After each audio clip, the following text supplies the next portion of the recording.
Lezi ndaba sikwethulela zona ekomkhulu le-SABC Auckland Park eGoli naze inohlonze kusihlwa nje. Currently, we don't know the motive, and it doesn't look like they took anything because his laptop, some cash was found in the car, and his cell phones were also found in the car. Ukhomishana wamaphoyisa uGeneral Fanny Masimula uthi kusaphenywa ngembangela yokudutshulwa kubulawa kwesinye seziphathimandla zenyuvesi Walter Sisulu uSinethemba Mpambane eMthatha eEastern Cape. A joint committee is now in action to finalize this whole process of the independence of the judiciary. Umengameli wezwe uCyril Ramaphosa usememezela ukuthi umkhakha wezabehluleli usizoyimela ngokuphelele kulelizwe kanti usho lokhu emcimbini wokugubha iminyaka engama-30 kwasungulwa inkantolo yomthethosisekelo. The confrontation between Israel and Iran is escalating rapidly with a terrible toll, killing and injuring civilians. Umkhandlu wezokuphepha enhlanganweni yezizwe ubiza umhlangano ophuthumayo namhlanje ntambama ngenhloso yokuthi kubhungwe ngempi ebonakala idlondlobala phakathi kwela-Israel ne-Iran. We have to go out there and try and defend the title. The objective stays the same, whether it's different players, new players. Ibanyana Banyana yaqhubeka namalungiselelo okuvikela isicoco se-AFCON yabesifazane emqhudelwaneni ozobanjelwe eMorocco ngenyanga ezayo.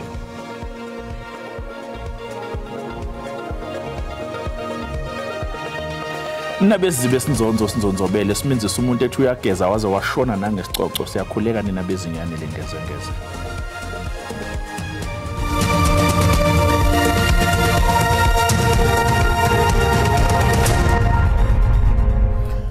Amaphoyisa aphenya isigameko sokudutshulwa kubulawa esinye seziphathimandla zenyuvesi Walter Sisulu uSinethemba Mpambane eMthatha esifundazweni Eastern Cape izolo ebusuku. Lesigameko ngesesibili sokubulawa komuntu kulesikhungo esikhathini nje esingaphansi kwezinyanga ezimbili. Ngombasa kwadutshulwa kwabulawa umfundi engaphakathi emagcekeni esikhungo ngesikhathi abafundi bebhikisha bekhala ngesimo esingesihle endaweni abahlala kuzona. Yeleko esothusayo kwiUniversity yaseWalter Sisulu eMthatha ukudutshulwa komsebenzi uSinethemba Mpambane abulawe kushiye uluntu luthe khonubembe.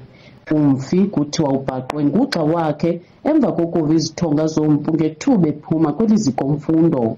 Ugxa lowo wakhe uye wamfumana eswelekile ngaphakathi kwimoto emileyo enamanxeba okudutshulwa. Lushiyeke lothukile uluntu lweYunivesithi.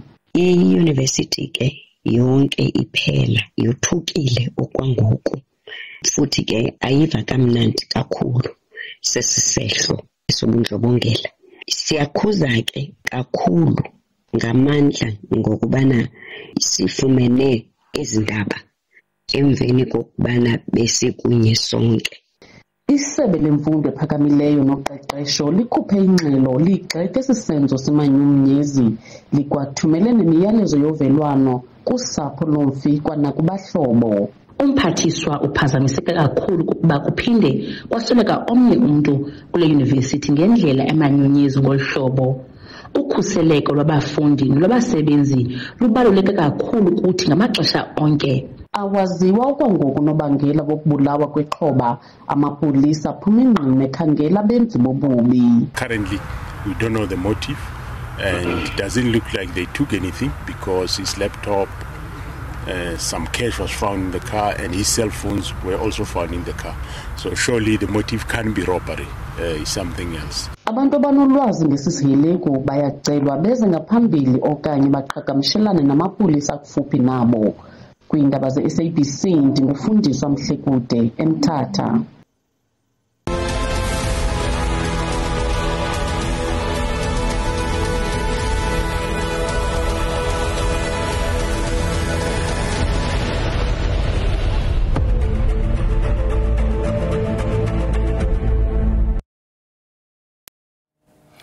Umengameli wezwe uCyril Ramaphosa umemezela ukuthi maduzane umkhakha wezabehluleli la eNingizimu Afrika usizoyimela ngokuphelele. Ubekhuluma embuthanweni wokubungazwa kweminyaka engama-30 kwasungulwa inkantolo yomthethosisekelo yaseNingizimu Afrika. Sekuphela iminyaka kuhlatshwe ikhwelo ngokuthi umkhakha wezamajaji uyimele ngokwawo.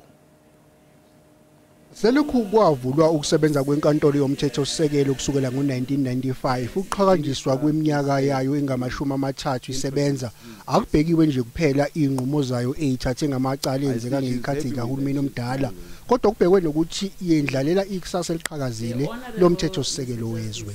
The Constitutional Court has developed a rich body of jurisprudence that has significantly shaped and transformed South Africa's legal and social fabric by setting important precedents and clarifying principles that safeguard the rule of law and human rights.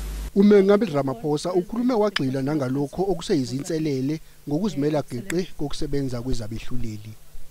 Persistent inequality threats to judicial independence that are often voiced, lack of implementation of court orders, and the erosion of trust in institutions remain pressing challenges. Wengeze ngelokuthi maduzane nje lizofezeka iphupho lokuthi umkhakha wamajaji uzimele ngendlela yokusebenza kwawo. A joint committee is now in action to finalize this whole process of the independence of the judiciary.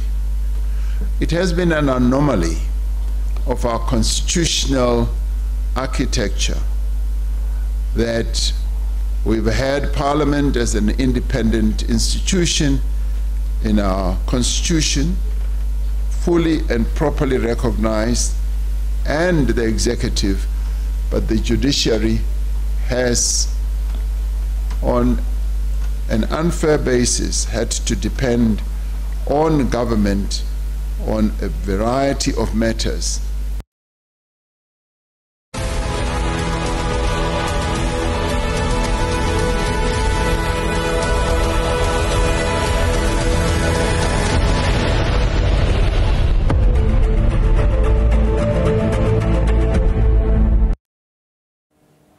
Umkhandlu wezokuphepha ngaphansi kwenhlangano yezizwe ubiza umhlangano ophuthumayo ntambama namhlanje New York kwelasemelika ngenhloso yokuthi kubhungwe ngempe ebonakala idlondlobala phakathi kwela-Israel ne-Iran. Inhlangano yezizwe ifunela se-Iran livumele inhlolo ezothunyelwa ukubheka ukuthi izwe aliqukethe yini ikhali zenuzi kunokukhathazeka ngokuthi lempi uma ingalawuleki izoshaya kuzwele emazweni omhlaba ngokwemikhiqizo kawoyela. Sekuphele izinsuku ezisishagalombili ihlaselana phakathi kwe-Iran nelakwa-Israel njengoba lingekho elifuna ukwehlela ngezansi. Unobhala jikelele wenhlangano yezizwe ukhala ngokuthi lempi isidala omkhulu umonakalo emazweni omabili njengoba kuhlaselwana ngezikhali zemicibisholo enamandla ekhafula umlilo kanye neziqhumane ezishiya kukhalwa. Inhlangano yezizwe ithi okubucayi kakhulu usizo selibhekene nezakhamuzi zamazwe omabili asempini njengoba izinkumbi zabantu seyibaleke zashiya amakhaya. Simple and clear message gave peace a chance. The confrontation between Israel and Iran is escalating rapidly with a terrible toll, killing and injuring civilians, devastating homes, neighborhoods, and civilian infrastructure, and attacking nuclear facilities. INingizimu Afrika ngelinye lamazwe emhlabeni asehlabe ikhwele lokuthi kuzofanele omabili amazwe abeke phansi ikhali. Umengameli wezwe uCyril Ramaphosa uthi lempi izoba nomthelelo ongemuhle ngokwentengo kawoyela eNingizimu Afrika.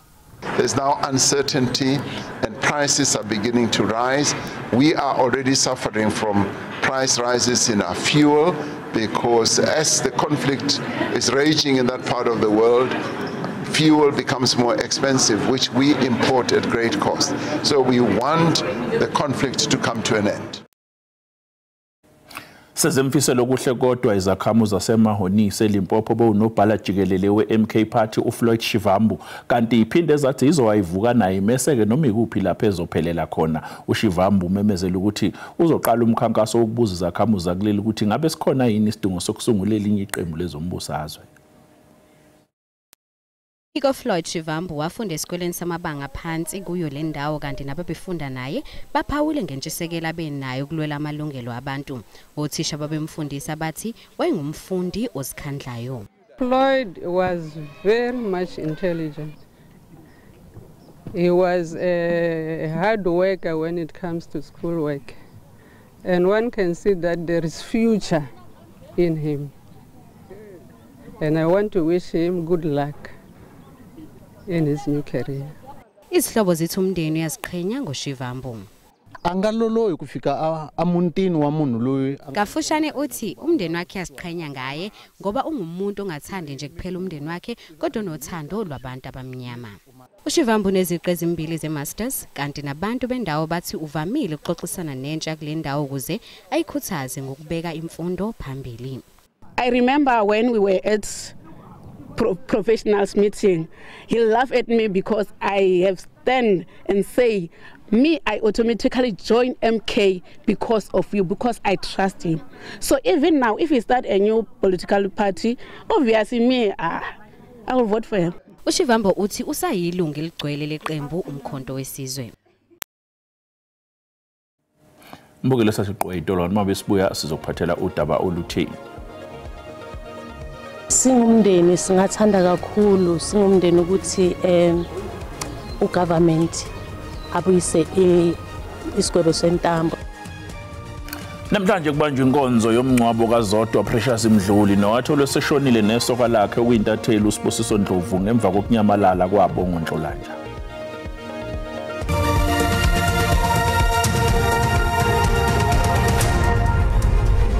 Asikubingile sikwamukele imbukeli ngomsondo kungena odabeni oluphambili besibike ukuthi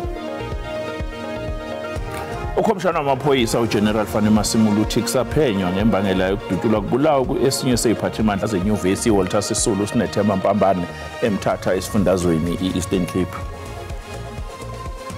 Bukula sikhumbuze ukuthi lezi ndaba ziyatholakala ku-YouTube naku-SABC Plus ngena kuzo uyicinga amagama athi SABC izindaba nakanjani uzoyithola ngobunjalo bazo uma siqeda nje ukuyisakaza. Amaphoyisa kwaNobuhle eEastern Cape asebophe abasolwa abasishiyagalombili abaneminyaka ephakathi kwe-16 kuya kwe-27 ubudala ngecala lokubulala ngesihluku amantombazana amabili iDumbuyika Ibanathi Peter noSinothando Malinga zitholwe ehlathini eliseduze laba kusolakala ukuthi badlwenguliwe basebeshiswa umlilo. Abahlobo ababini abanekambe elithembisayo kodwa ubomi babo buye babufutshane emva kokubulawa kuMasikizi. Abo baye bafumanisa oku basabambe ongezantsi malunga nolwaphulo mthetho loyikekayo. Umntana abantu uyabonakala bangaba intamo le isikiwe because igap ikhona and ke igazi labonakala kule piece bangaba liyachichiza. Omnye wabantwana ubuso buthe ngaphansi uqulisile yena uze ngomva soda kubonakala bangaba ezidlwengu bezisa abantwana apha sithe xa sifika apha zaphinda zabadlwengula. Oku kuzishiye izingqungumphele intsapho nanjengoko bezinesicwangciso zekamva labafi kwaye ziyasokola ukujonga nokusweleka kwabo. Kakhulu mna ngomntanami ngoba kaloku bendilindele ba uIba uzobuya akabuya uIba wafumana le nto yoba makatshiswe ngabantu. So lo nto ayiniphetha kakhulu. Intsebenziswano phakathi kwamapolisa noluntu ikhokhele ekubanjweni abarhanelwa. Uphando malunga neemeko ezijikeleze ukubulawa kwaba basetyhini lusaqhuba. Iinkcukacha ezithe vetshe malunga nabarhanelwa kunye nezityholo abajongene nazo ziyakwaziswa kungekudala njengoko inkqubo yomthetho iqhubeka. Amapolisa abongoza nabani na onolwazi olunolongezelweyo malunga nelityala ukuba eze ngaphambili kwaye ancedise kuphando. Abarhanelwa baza kuvela kwinkundla yamatyala kaNobuhle ngomhla wama-23 kule nyanga kwiindaba ze-SABC ndunguntombozuko Bhalintulo eKarigha. Bukeli kulolu daba esiqeda kusisakaza bekumele sisho ukuthi kulabo abanenhliziyo esheshe izwele luzoba nzima kakhulu kodwa ke asiqhubeke neindaba zethu sicolise ngalokho. Owengamele zemfundo eGauteng uMatumechilwane uthi ukushona komfundi waseLisedi Secondary eLithabong ePitoli bekungavimbeka ukuba amaphoyisa agcine isithembiso sokulokho ephosisa esikoleni ebheka ukuthi akwenze kumonakalo yini. Umfundo beneminyaka e-19 wagwazwa washona ngoLwesibili ngaphandle kwesikole abefunda kuso kuboshwe abafundi ababili ngalesigameko.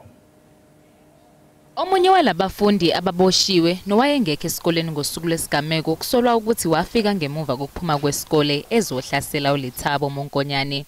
Umndeni wakhe omchaze njengomuntu obenomoya ophansi ezithandela nje ezobuchwepheshe. He was a handsome boy and a very quiet somebody. He loved computers and phones, loved technical stuff and being alone. He never liked to be out on the streets. Kuthiwa labafundi bake bahilizisana ngaphambilini kwaze kwabizwa abazali babo ukuxazulula udaba. It's painful, but we are trying to accept the situation. It's the results of bullying. Lethabo is gone and who's next? But this is to our government. We need assurance from them because we now don't consider schools as a safe place. Uchilwane uthi ushaqekile futhi udumele ngokuthi sekuphinde kwenzeka esinye isigameko sodlame esikoleni. This is what we call a premeditated murder. Because these learners didn't come to school, they came wearing para gloves and really deliberately went to attack. So they really planned to murder another learner from the same school. It's a really, you know, the lowest point that we find ourselves. Yize izigameko zodlame ziqhubeka nokwenzeka ezikoleni, Uchilwane uthi imizamo yakhe yokulwisana nalo isiqala ukuthela izithelo. Inkampani yezimoto iToyota South Africa isivula icala ngomonakalo wezikhukhula owadla isamba semali esu-6.5 billion rand. Le nkampani imangalela umkhandlu weTheku, iTransnet kanye nomnyango wezokuthutha esifundazweni KwaZulu-Natal. Ithi-ke umonakalo owenziwa izikhukhula zangoMbasa ka-2022 wakhahlameza kakhulu umsebenzi esikhungweni iProspecton. Le nkampani ithi umonakalo wadalwa yizikhukhula zangoMbasa ka-2022 wakhinyabeza kakhulu umsebenzi esikhungweni Prospecting. Emaphepheni yafakwe ile nkampani enkantolo ephakeme eseThekwini ithi ifuna ukunxeshezelwa ngesamba semali esingo-6.5 billion wamarandi ngalo monakalo kanye nokulahlekelwa yinzuzo. Ngesikhathi sezikhukhula iToyota kanye nezinye izinkampani ezinze isiphingwe eningizimu yeTheku zagcwala amanzi kwamanzi ukusebenza kwezinto. iToyota iqhube yathi abamangalelwa bobathathu behluleka ukulungisa amapayipi ahambisa amanzi emvula. Le nkampani ithi Transnet izithola isimangalelwa nje kwazise iyona yabe iphethe imisele yamanzi yakhiwe ngosimende, ngakho-ke kwakufanele iwunakekele ukuze kugwemeke ubungozi bezikhukhula. Kusenjalo uhulumeni wesifundazwe uthi usazobhunga nongoti bezomthetho ngalolu daba. Ngicabanga ukuthi uToyota useyibrand enhle kakhulu esebambisene isikhathi eside kakhulu nohulumeni waKwaZulu-Natal wasesilekela ngendlela eziningi ezihlukene. So sicabanga ukuthi ke bakhona babamba iqhaza nje uzobona nje kwama parts abawathola emotweni sebethola from abantu abakhona endaweni zethu okuyinto enhle kakhulu. Sicabanga ukuthi yoqhubeka naloso simo sisenze sibe kahle. Kuna inkampani ke sikhihla ama-insurance ethiwa iTokyo Marine neKido Fire Insurance ekuyiyona efake lama department efuna ukuthi iyodila nawo. Sicabanga ukuthi udaba esoloko esililandelile ukwenza sure ukuthi isimo sibe kahle. Abomndeni wayengumengameli waseZambia uEdgar Lungu bamemezela ukuthi ithambo likaLungu lizofihlwa la eNingizimu Afrika. Uhulumeni waseZambia nomndeni kaLungu babe nokungavumelani ngenhlelo zokufihla kwakhe eLusaka nokuholela ekutheni umndeni uthathe isinqumo sokuthi uLungu uzofihlwa la eNingizimu Afrika. uEdgar Lungu wedlule emhlabeni kwesinye seyibhedlela eNingizimu Afrika ngokwestatement esishicilelwa ubomndeni ukufihla kwakhe kuleli khamisana nezifiso zabo ngokuvumelana beumndeni. Uhlelo lwamalungiselelo nosuku lomngcwabo lusazomenyezelwa ngabomndeni ophinde wakhuthaza izakhamuzi zaseZambia ukuthi ihloniphe iphinde ibekezelele isimo ngesinqumo esesithathiwe ngokufihla kukaLungu la ekhaya. Ube kwendaweni yakhe yokugcina namhlanje Hazyview esifundazweni eMpumalanga uZodwa Precious Mdluli. Indaba yokwedlula kaMdluli kanye nesoka lakhe uSibusiso Ndlovu kwaba impica abadala indidi uqobo lwayo njengoba kwatholakala idumbuza bese zonakele ehlahlaneni iRest Defender eLimpopo. uZodwa uchazwe njengomuntu obenothando. Bekuwumunyu kuphela ngesikhathi kuqhubeka inkonzo yomngcwabo kaZodwa Mdluli. Isidumbu sikaMdluli nesoka lakhe intatheli uSibusiso Aseri Ndlovu zatholwa ngemuva kwezinyanga kuthungathwa laba ababili ngethemba lokuthi basaphila. uMdluli uchazwe njengomuntu obesebenza ngokuzikhandla. It's a very sad day for us. So yes, closure is there that we know now what really happened and we know where our mom is. But we are broken. So now is all I have, and he's all I have. I'm all he has. Abasolwa abahlanu bagcina esitokisini mayelana naleli cala. Umndeni kaMdluli ufuna ubulungiswa. Asikakakutholi lokhu besikufuna actually. Besithandazela ukuthi sithole usisi wami aphila, not sithole isidumbu singcwabe namhlanje. Singumndeni singathanda kakhulu, singumndeni ukuthi ugovernment abuyise isigwebo sentambo. Uhulumeni unxusa ukuba kubanjiswane ekulweni nesihlava sodlame oloyamene nobulili. Society is preoccupied with all efforts aimed at nipping violent crime in the bud. The government is collaborating with the private sector and civil society. Usibusiso Aseri Ndlovu yena uzofihlwa kusasa kwaMhlanga.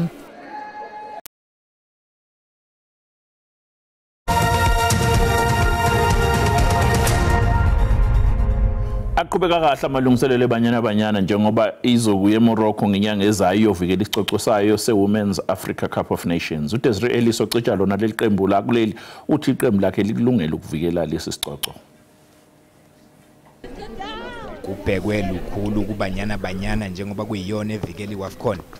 Izamehle Thenjo kuleli qembu kapteni walo Refilo Jan uthi ayikaguquki injongo yeqembu. I don't think it's going to be different. The objective is still the same. We have to go out there and try and defend the title. The objective stays the same, whether it's different players, new players, old players. The mandate is still the same for everyone who's in camp. Njengoba nje sesingesiningi isikhathi esisele ngaphambi kokuba kuqale lo mqhudelwano, uKhahlano ngumdlali omqoka kuBanyana azange afakwe eqenjini. Lo mdlali unxuse ukuba ashiwe ngaphandle ngenxa yezathu ezithinta yena. Yes, losing any player and a player of Thembi's quality is a huge loss. But like in 2022, we had players step up. You know, when Thembi got injured, I think when Thembi got injured, the whole country went into mourning. But we had planned and prepared for different scenarios, had planned and prepared for different eventualities, and everybody stood up. And now it's an opportunity for someone else to step up again. You know, you don't want to lose your top players, but it is what it is, and we have to respect. You know, we have to respect that. And I support, you know, whatever she's personal reasons, I support that. But we know she'll be back. Bigger and stronger. Kusenjalo umgadli weBanyana Jermaine Seposweni usanda kumemezela ukuthi uthatha umhlala phansi eqenjini lesizwe emva koAFCON kulonyaka. iBanyana izogadulisana neGhana emidlalweni wayo wokuqala kuAFCON ozokuba mhlazi isikhombisi insuku uNtulikazi. iGhana yanqoba ngegoli elilodwa emidlalweni lamaqembu amabili wokugcina owaba ngo2018. Umhlahlo simo sizulu yalandela emva kwekhefu unganyakazi mbukeli siyabuya.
Mbokeli sibeka lapha besikuphathele zona kusasa bakhona zakwethu ngolimi lesiXhosa wena usale kahle.